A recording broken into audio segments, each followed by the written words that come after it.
On the Middle East, the world is awaiting the Trump peace plan for the Middle East, also orchestrated by Jared Kushner, who is in charge of this.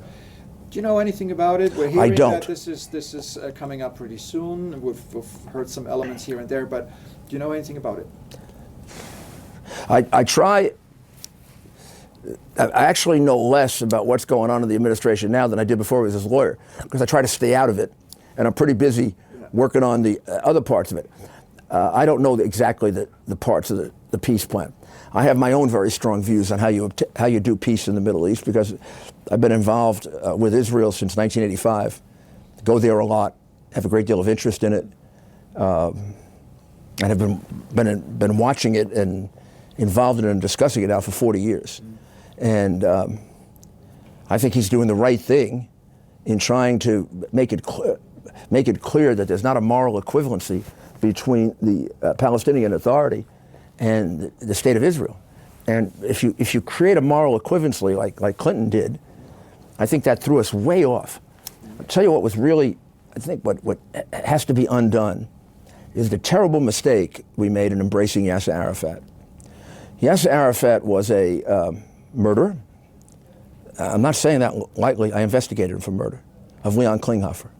He ordered the murder of Leon Klinghoffer, an elderly American Jewish man who was killed because he was a Jew.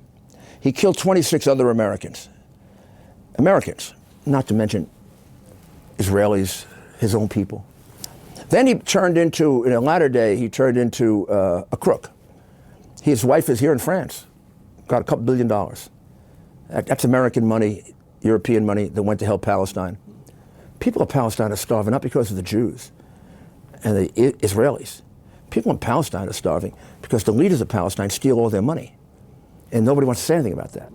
And Palestine has become like a hero in Europe. And what is it? The Palestinian Authority, to the detriment of the poor people of Palestine. Two groups. One is a terrorist group, vicious, horrible terrorist group that controls Gaza, Hamas. They kill people, they murder people, and they train little kids to knife you. The other group, Fatah, used to be a terrorist group, so now they've turned into an organized crime, money laundering, stealing foreign aid, stealing money, becoming rich on the backs of their people. They become corrupt. So now we have terrorism in the south, we have corruption in the north. The corruption people, at least you can talk to. They're not killing you, but they're killing their people in a way. Somebody has to look at them. And Clinton is the one who put this way off course by helping to get Arafat the Nobel Peace Prize. A guy with the blood of hundreds of people on his hands gets the Nobel Peace Prize. Somebody's got to look the Palestinians in the eye and say, you want to become a nation? There's a way to become a nation. Get rid of the terrorism, for sure, and get control of the corruption. Show us you can do that. Then we'll make you a nation. Makes no sense to make another nation a nation that supports and harbors terrorists in a very, very volatile part of the world.